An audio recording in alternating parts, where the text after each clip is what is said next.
Сайн байна уу? Эртээ сугаас мэдчилж байна. Энэ удаагийн бичлэгээрээ уулзч байгаадаа баяртай байна. Өнөөдрийн бичлэг маань өөртөөгөө ингэж ярьж эхлэхэд амьдрал сайжирдаг.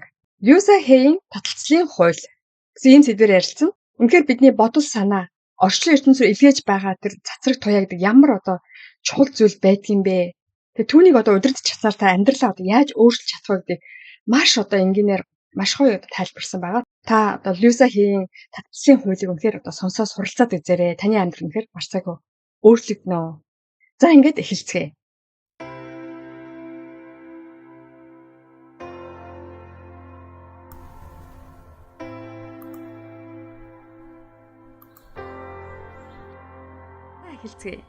Яг чиний оюун санаанд ярьж буй дуу хоолойг мэдхүү. Тэр дуу хоолой чамтай ярихыг хүсэж байна. Өөрийн амьдралыг өөрчилсөн нэгэн туршлагаасаа ярьж нууцаа хуваалцъя. Бидний өөрсдөө хэлж буй үгс нь зүгээр л төр зүрийн бодол биш. Бидний бодит байдлыг агшин зур бүрдүүлдэг. Тэр хүчийг хэрхэн ашиглахыг би танд хэлж өгье. Би өглөө бүр өөрийгөө шүүмжилсэн сөрөг бодолтойгоор сэрдэг байлаа. Магадгүй таны хувьд ч төстэй байж мэднэ. Гэвч нэгэн өдөр Люса Хэйгээс сурсан зүйлээс болж миний амьдрал өөрчлөгдсөн. Тэр ингэж зааж өгсөн юм аа. Амьдралаа гартаа оруулахыг хүсч байвал хэлж буй үгэндээ хариуцлага хүлээх хэрэгтэй гэж. Сайн бодоод үзээрэй. Өглөө хамгийн түрүүнд өөртөө юу гэж хэлсэн бэ? Түүний дараа өөрийгөө буруутгахын оронд зүгээр л ажиглаад үзээрэй. Хамгийн инээдтэй бидний ихэнх нь өглөө бүр бараг ижил зүйлийг хэлдэг. Бид ямар нэгэн зуршилтай амьдардаг тийм үү? За үүнээс эхлэн сонирхолтой болно. Миний амьдралыг үз хүслийг их өөрчилсөн Люса Хэйгээс сурсан зүйлээ та бүхэнтэйгээ хуваалцъя. Бидний бодол санаа, үг яриа бол зүгээр л бидний толгойд байдаг дуу чимээ бишээ. Үр жимс болгон тарж буй агуу хүчрэх зүйл юм аа. Тэгээд цэцэг түрээлэн шиг юу тарж байгаа шалтгаалan үр дүн хамаарна. Тариаланчид хүнснийхээ чанар санаа тавьдаг шиг бид ч бас өөрсдийн бодол санаа үгэндээ анхаарах ёстой. Гэвч ихэнх хүмүүс сөрөг зүйл бодож үг хэлээрээ ярьж байгаа мэддэггүй.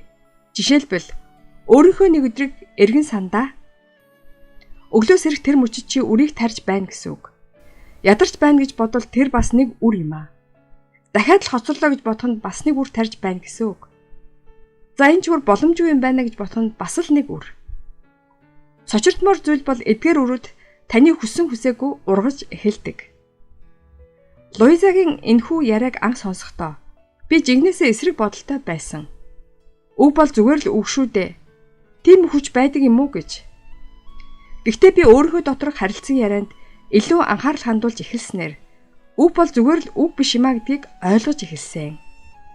Өглөө нь элдв сөрөг бодол ботход тэр өдөржингөө сэтгэл үнэхээр муухай байдаг. Нөгөөтэйгүр талархалтайгаар өдрийг эхлүүлэхэд бүх зүйл сайхан болж бүтэж байгаа мэт санагдсан.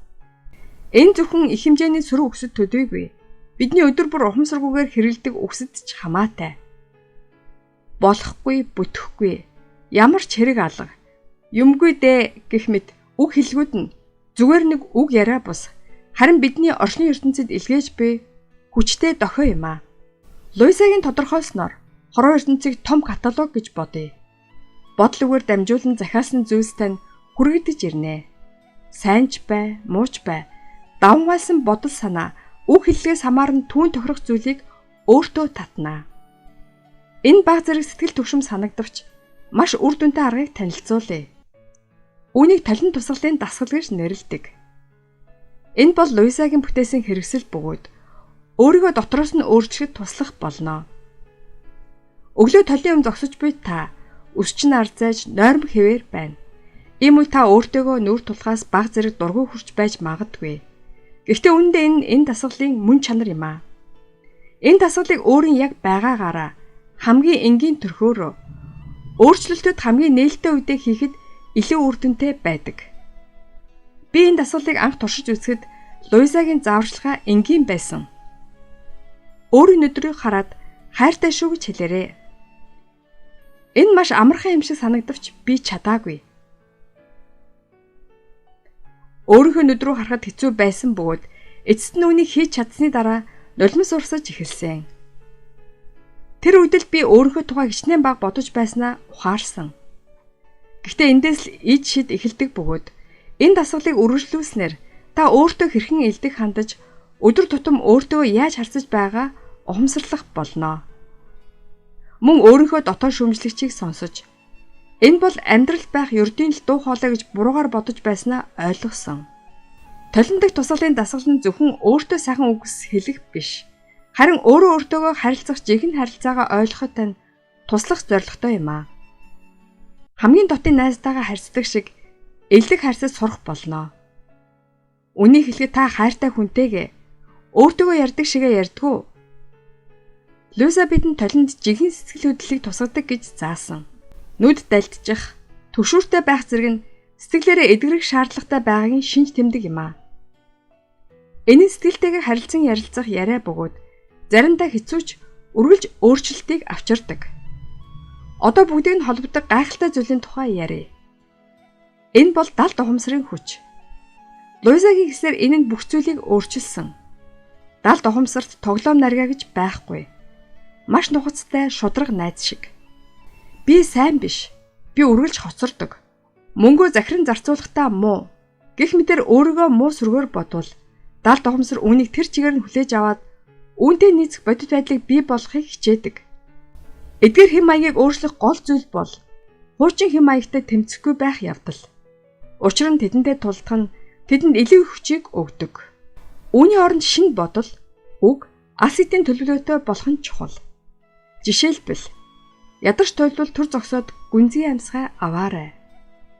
Энэхүү богино хугацаанд өөрчлөлт хийх орон зайг бий болгодог. Дараа нь шин санаа оноо сонгохыг хичээ. Та өөрийнхөө биеийг сонсож, эрч хүчээ сэргээж байх үед энэ нь биеийн мэдрэмжийг өөрчилдөггүй гэж юу?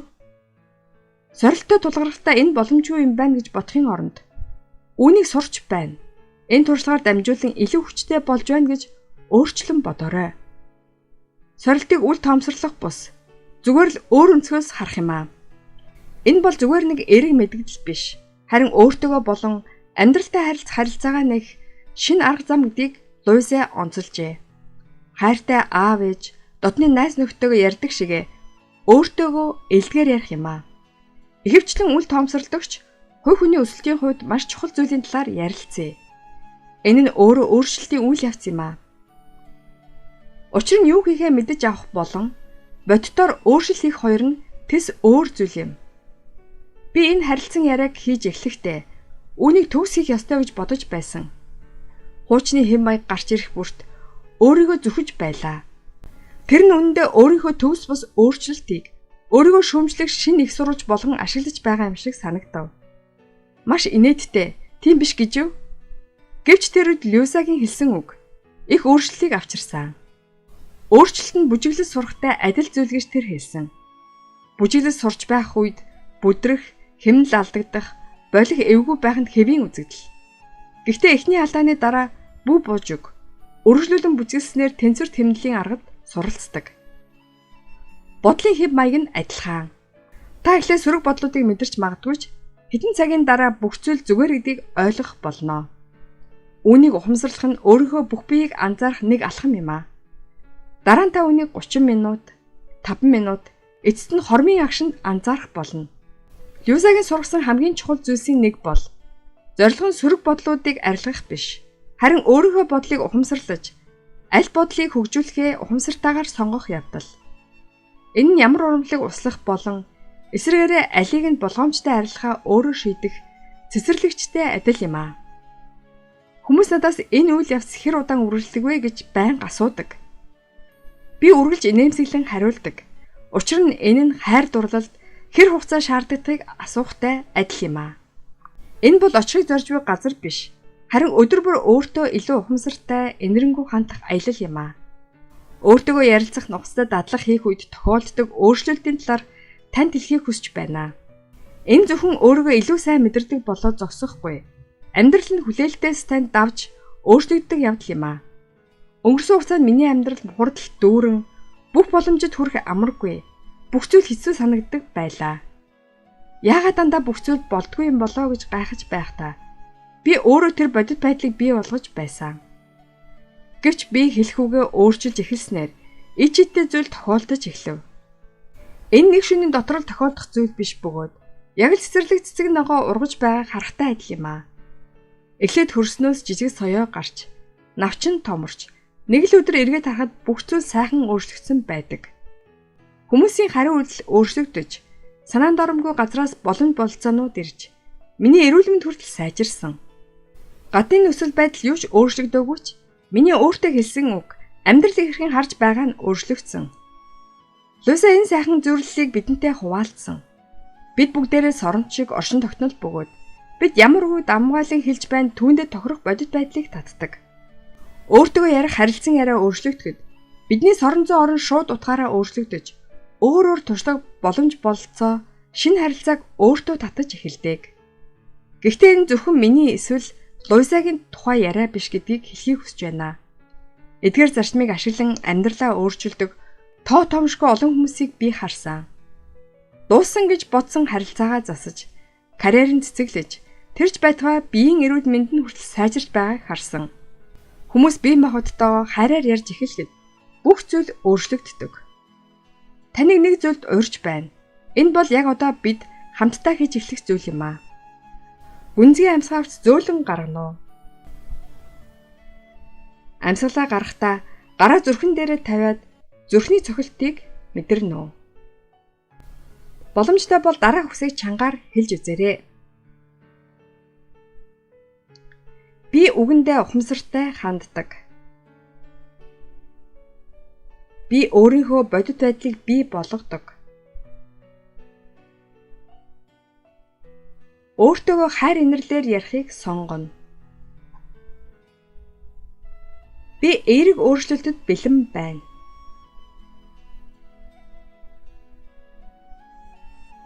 Ингэж хэлэхэд танд ямар сэтгэл төрсөн бэ? Энэ таны өөртөө ярилцах харилцан ярианаас өөр юм шиг санагдаж байна уу? Энэхүү мэдрэмж нь таны дотор шуугаан дэгдэж буй үнэн бөгөөд таны хүч сэргэж байгааг нотлохоо юм аа. Өнөөдөр миний ярьсан зүйл бол зөвхөн үг хэллэгийг солих тухай биш, харин амьдралыг өөрчлөх тухай байлаа. Таны үгс таны хорвоо ертөнцийг бий болгодог бөгөөд та тэдгэрийг ухамсартайгаар хайр халамжаар сонгох чадвартай гэдгээ ойлгоорой. Танд энэ бичлэг таалагдсан бол хайртай дотны гэр бүл, найз нөхөд, сонсоосоо гэж хүссэн бүхий л хүмүүстэй түгээгээрэй. Баярлалаа. Баяртай. Та цаг хугацаанд нь амьдралдаа хэрэгтэй бас сонирхолтой мэдээлэл хүлээн авъя гэвэл subscribe-ийг дарж миний YouTube сувагт бүртгүүлнэ үү? Мөн лайк дараад хэрэгтэй хүнд нь шеэр хийж цааш түгээнэ үү? Баярлалаа.